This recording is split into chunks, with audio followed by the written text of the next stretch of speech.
Welcome. This is a series of videos to inform the public regarding the truth to history entitled Lies About the Formation of the United States of America. This is lesson number 1, Common Ground and Independence, September 5, 1774 through July 4, 1776, written by the Union States Assembly historian, and the video is presented by Union States Assembly. This information can also be found on the Union States Assembly website at www.unionstatesassembly.org. We will be doing a brief introduction of some of the basic facts you have not been taught about the formation of the United States of America by the public and private fool systems, which is where Americans get brainwashed and are told lies. In this lesson, we'll be looking at several documents, which are the Journals of the Continental Congress and the Declaration of Independence. These documents can be found on our website as well as at the Library of Congress. It is important to produce these documents in order to prove the truth of what Union States Assembly is presenting. Without such, this could be just another one of those internet speculation videos which many people believe is being true but provide no proof of such claims. Let's get started. First, let's lay the foundation. On September 5, 1774, delegates from the colonies and provinces in North America gathered in Philadelphia and held a Congress. The delegates were from the province of New Hampshire, the colony of Rhode Island and Providence Plantations, the province of Massachusetts Bay, the colony of Connecticut, the city and county of New York, and other counties in the province of New York, from Newcastle, Kent, and Sussex on Delaware, from the county of Suffolk in the province of New York, the province of Maryland, the colony of New Jersey, the colony of Virginia, the province of Pennsylvania, the colony of South Carolina. My guess is that very few of you knew what colonies and or provinces existed at that time. That is why they are mentioned. Notice there are not 13 of them. The result of this Congress was the Articles of Association, which was read and signed on October 20, 1774 by delegates of New Hampshire, Massachusetts Bay, Rhode Island and Providence Plantations, Connecticut, New York, New Jersey, Pennsylvania, the lower counties Newcastle, Maryland, Virginia, North Carolina, and South Carolina. Notice there are only 12 and not 13.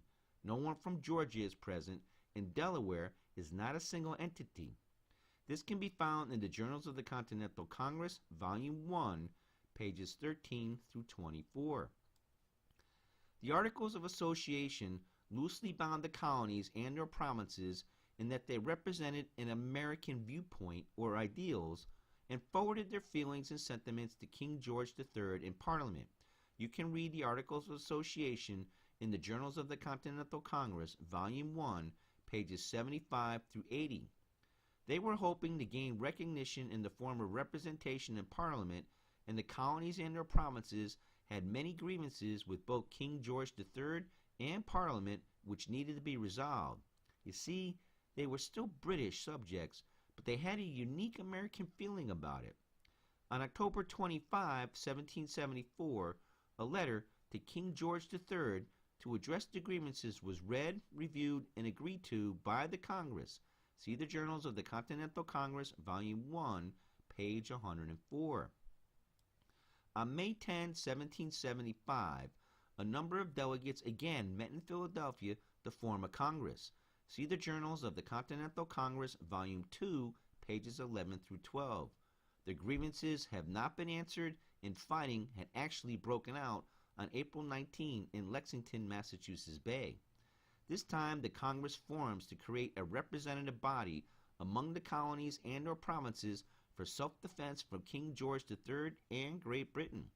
Militias were raised and commanders were appointed, and additional fighting occurs. On July 6, 1775, a declaration to take up arms is agreed to and sent to King George III. See the Journals of the Continental Congress, Volume 2, pages 137 through 157.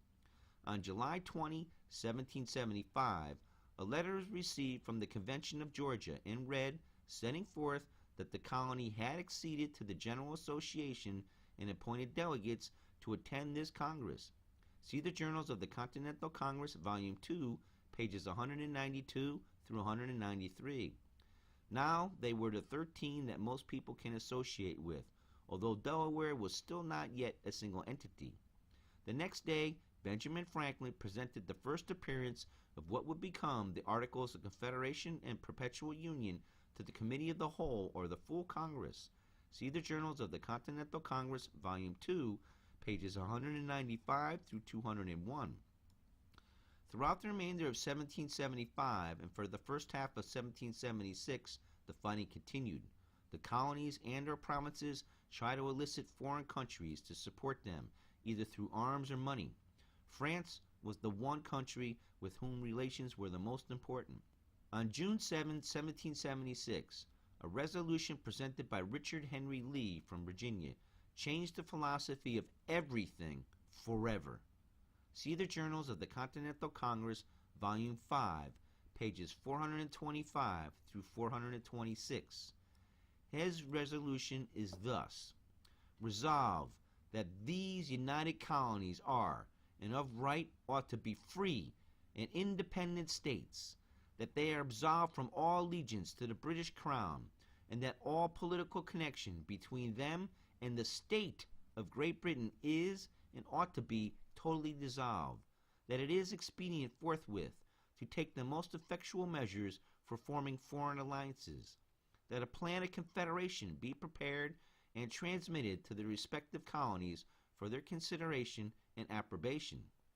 Thus, for the first time, the colonies and or provinces are seeking more than just having their grievances addressed and resolved. They are no longer thinking as just British subjects, but now only as Americans with whom they have a common interest. It is of utmost importance to look at the written words being used and what they really mean.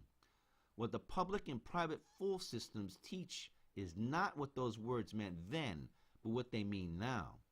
That is the difference between day and night, warm and cold, truth and lies, and honesty and deceit. Let's look at some of these phrases.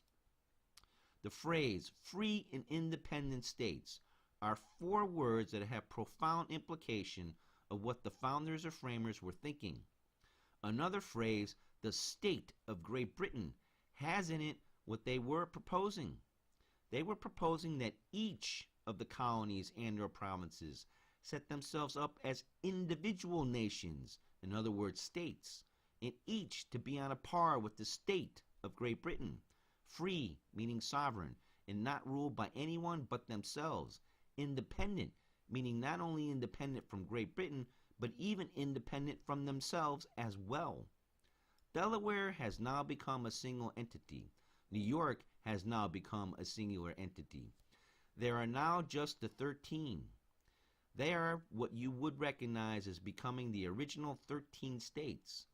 On June 28, 1776, the first draft of what was become known as the Declaration of Independence is presented before Congress. See the Journals of the Continental Congress, Volume 5, pages 491 through 502. In the following days, debate continues on the wording. July 4, 1776, Congress resolves for independence from Great Britain. See the Journals of the Continental Congress, Volume 5, pages 510 through 516.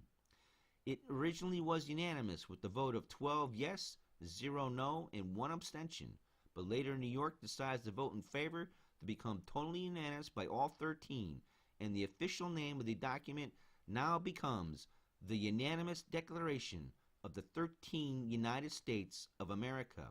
Notice it says 13. Is that a singular entity?